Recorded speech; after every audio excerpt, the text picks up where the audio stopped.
So the news of today is this feud between Donald Trump, President Trump, and the Colombian president Gustavo Petro, and this a lot happened today. Basically, the Colombian economy did a 180 thanks to this particular feud, and so let's go play by play what happened today.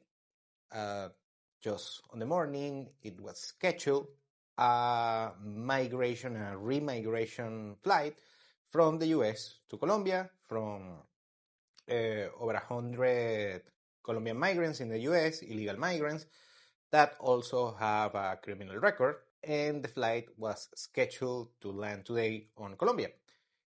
However, President Petro from Colombia, he wasn't very happy. First, let's explain a little bit who he is.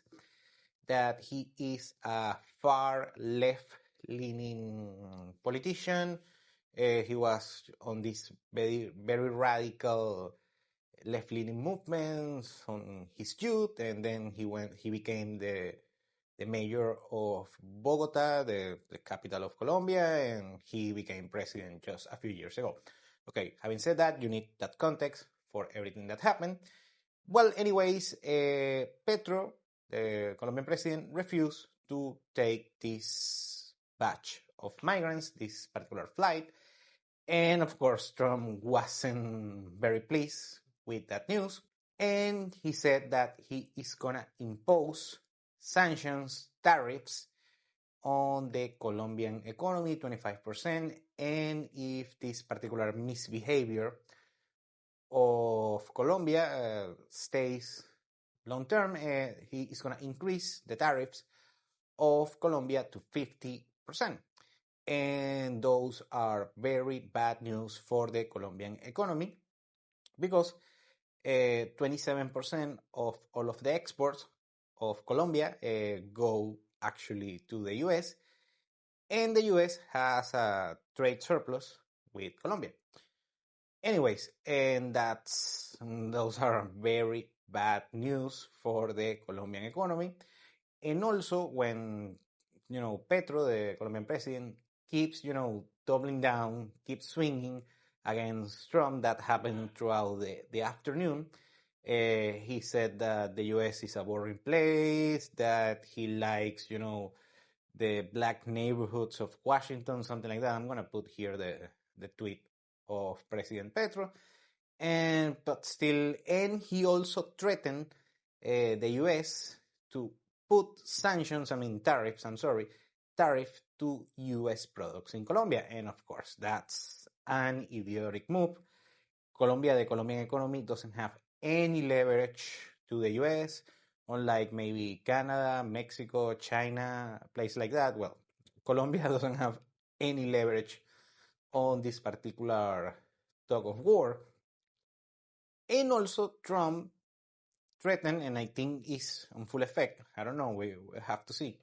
Check me on Twitter in order to do the follow-up of this thing, that he is gonna put sanctions on everyone surrounding Petro and his political party, visa restrictions, maybe financial sanctions, and you name it. Basically, these people will be completely prohibited to enter the US and do business in the US. Also, the tourist visa, I mentioned this a bunch of times, that getting a tourist visa in order to visit the US is very, very difficult, takes a bunch of time to get the appointment and so on. Well, Trump also froze, and the US State Department froze the new procedures in order to get the tourist visa that enters into effect tomorrow.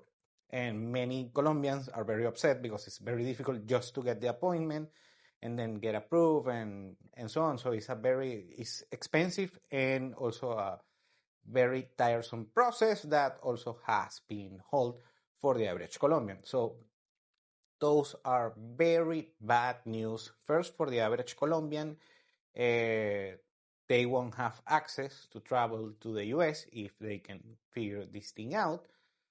Also, the sanctions that is going to affect, the tariffs that they are going to affect the businesses in Colombia. Colombia is not a particular rich country, and actually can be poorer if these things go into full effect. Jobs can be lost. Also, tomorrow morning, maybe we can see an underperformance of the Colombian peso, so the currency is gonna tank, and a lot of bad news. This is not good for anybody in Colombia, unless you are this very, draconian, anti-American, left-leaning guy. Also, you have to understand that this particular guy, Petro, he does things not because he's not a statistician or a statesman, someone like that. He has a very particular political bias. So he thinks, he's fighting the system, he's an anarchist, something like that. So he's just trying to make a point, just like, that scene from the Joker that it's not about money, it's about sending a message. Well, that's kind of on what he's doing right now. Well, the consequences are going to be bad for most Colombians on economics, on travel restrictions, and so on. Now, for Americans, it's going to be bad. It's going to be awful. Well, it's not going to be good. First, a couple of things.